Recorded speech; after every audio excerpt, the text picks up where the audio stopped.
আসসালামু আলাইকুম everyone, welcome to হুমায়রাস kitchen.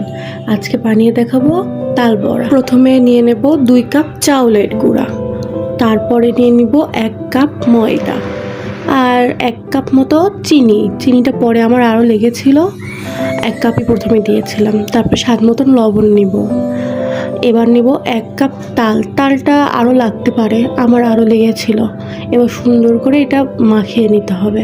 এটা মাখানো হলে 20 মিনিট রেস্টে রেখে দিতে হবে, যাতে তাল বড়াটা আরও সুন্দর হয়। তারপরে চুলায় তেল গরম করে নিব, একে একে একটার পর একটা দিয়ে যাব।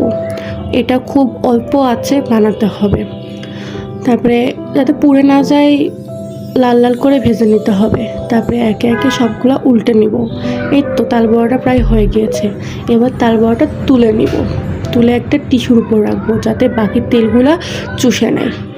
তাল বড়াটা অনেক মচমচে হয়েছিল। ভিডিওটি ভালো লাগলে লাইক, কমেন্ট, শেয়ার এবং সাবস্ক্রাইব করবেন।